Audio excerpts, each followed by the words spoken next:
Hello there. Good to have you with me today. I'm Steve Cole, the pastor of the First Methodist Church in Oswego, Kansas, and the West Mineral Methodist Church in West Mineral, Kansas. Today we're going to be looking forward to Mother's Day coming up, and we're going to read part of a passage out of Proverbs that's well known as about the excellent woman that we find in Proverbs 31, and we'll be reading verses 10 to 12 and 26 to 31. A wife of noble character who can find? She is worth far more than rubies. Her husband has full confidence in her and lacks nothing of value. She brings him good and not harm all the days of her life. She is clothed with strength and dignity, and she laughs at the days to come. She speaks with wisdom, and faithful instruction is on her tongue. She watches over the affairs of her household and does not eat the bread of idleness. Her children arise and call her blessed, her husband also, and he praises her. Many women do noble things, but you surpass them all.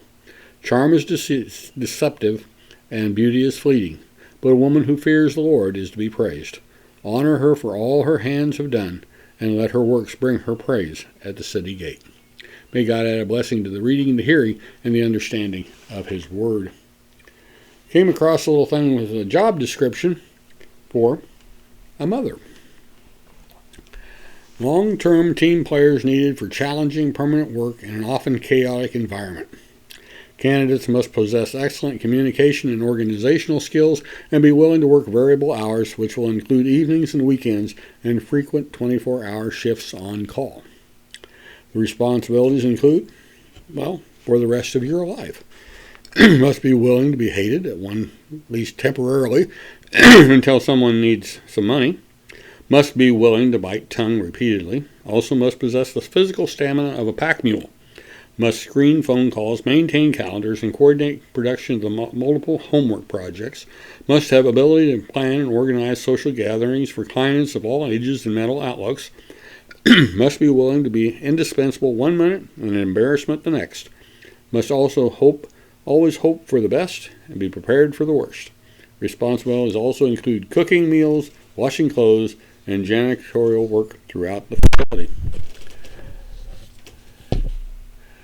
Possibilities for advancement? Virtually none. Your job will remain the same for years. Wages and compensation. Get this, you pay them, offering frequent raises and bonuses. A balloon payment is due when they turn 18 because the assumption that a college education will help them become financially independent. The benefits, while no health or dental, no pension, no tuition, no reimbursement, no paid holidays, and no stock options, this job supplies limitless opportunities for personal growth and free hugs for life if you play your cards right. Well, Mother's Day is coming up. And as I want to look at some of the passages in the Bible that speak about mothers in particular. And of course we read this one passage out of Proverbs 31 that talks about the godly woman or excellent woman or whatever we want to call it. And most mothers have those qualities that were described in that. And we know of many women that do that. No one totally lives up to being the Proverbs 31 woman, but there's some that come close. But when we want to look at some of the women in the Bible, where do we start? The mothers of the Bible. And of course, Eve would have been the first mother, but we're not really going to look at her. And of course, there have been Sarah, the wife of Abraham.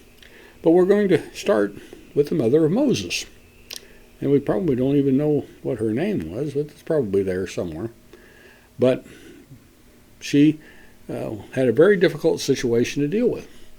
At that time, there were getting to be too many Hebrew slaves, and they thought, they would just kill off all the male children that were born, and that was the problem. At that time,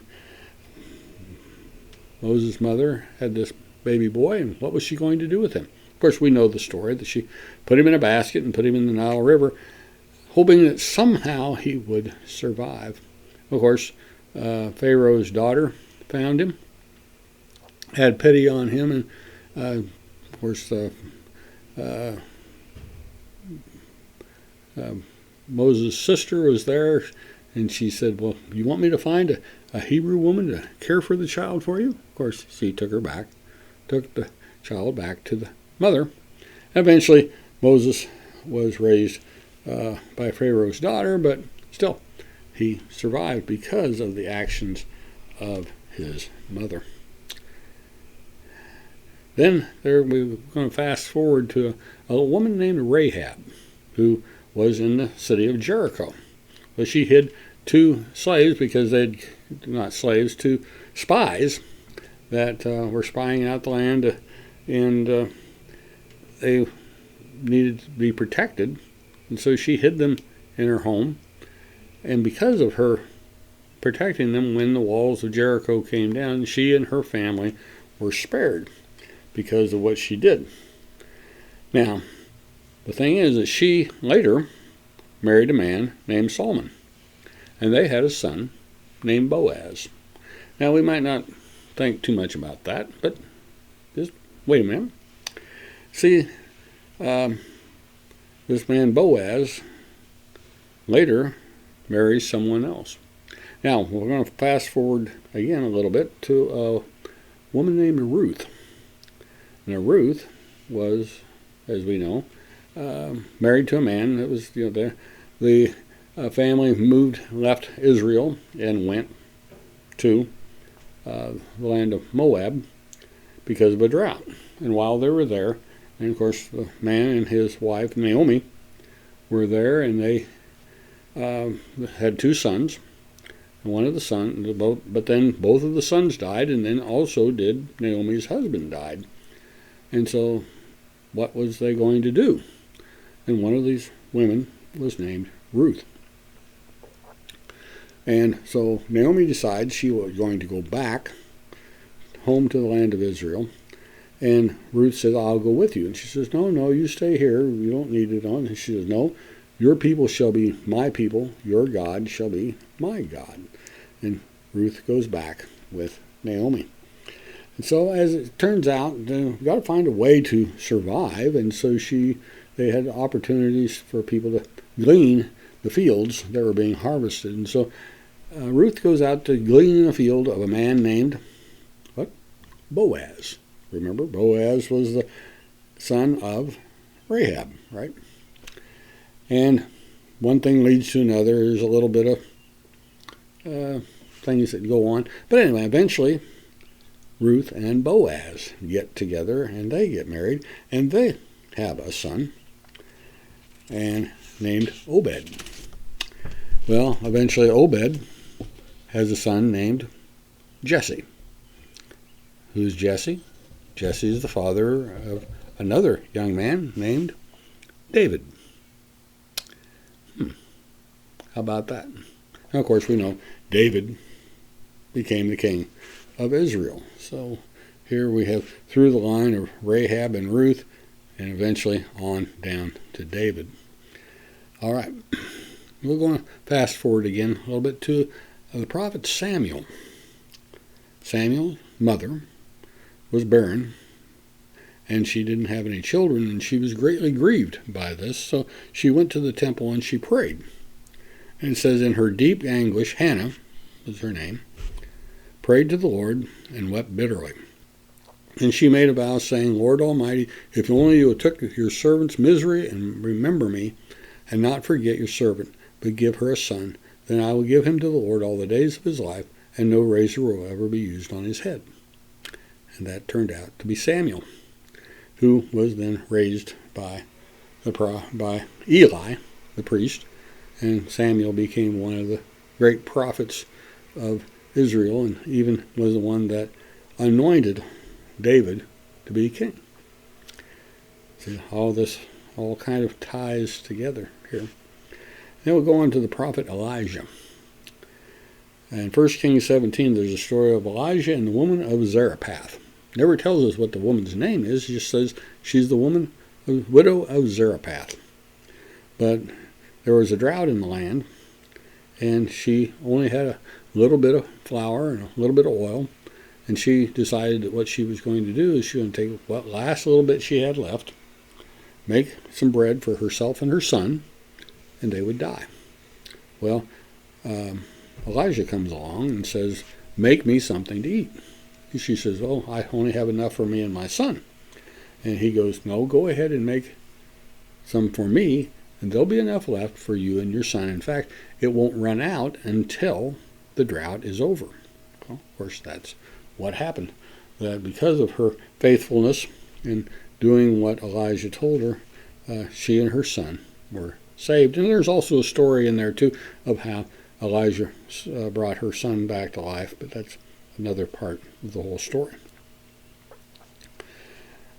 Well, let's leave the Old Testament for a moment, and we'll go to the New Testament. And, of course, we see here Elizabeth, who, again, has a child in her old age, and but that child turns out to be none other than John the Baptist, another woman of faith that we find in the New Testament. And, of course, there's Mary, the mother of Jesus, that even though she was a virgin, she becomes the mother because she's found favor in God's sight. So we're going to go fast forward a little bit more now. Jesus now is a grown man and starting his earthly ministry, and he performs his first miracle. They come to a wedding feast, and Mary comes to him and says, the wine is gone. They have no more wine. And Jesus says, woman, why do you involve me? My hour is not yet come. As mother said to the servants, do whatever he tells you. Here, mother she was watching out, not only for herself and for Jesus, but for some other people. Now, kind of speculation, and no one knows for sure, but why would Mary be so concerned about this, whoever it is, running out of wine? There's a possibility that either the bride or the groom are relatives. In fact, now it may be even more than just relatives. It may be the son or the daughter of Mary. And it would make sense then that they would be wanting to make sure that this works out right. And Jesus, being the oldest male member of the family, has this responsibility. Now, again, it could be speculation. We don't know, but yet it seems to make sense that that's the reason why Jesus takes it upon himself to turn the water into wine, but because Mary came and asked him to do something about it. Mothers have a way of doing that. And I've done enough wedding ceremonies to realize that there are two people you want to keep happy at a wedding: the bride and the mother of the bride. Keep them happy. They're the ones that are most looking toward how things are going to go at the wedding. Okay, there's another example with the disciples. The mother of Zebedee's sons came to Jesus with her sons, and kneeling down asked a favor of him. What is it you want? He asked. And she said, grant that one of these two sons of mine may sit on your right and the other on your left in your kingdom. You don't know what you're asking, Jesus said. Can you drink the cup that I'm going to drink? We can, they answered. And Jesus said, you will indeed drink from my cup, but to sit on my left or right is not for me to grant. These places belong to those whom they have been prepared by my Father. But here we have a mother who's looking out for the best interest of her sons. She wants to make sure that they're going to be taken care of. And so she takes it upon herself to go to Jesus and say, hey, I want my sons to have some special place in your kingdom.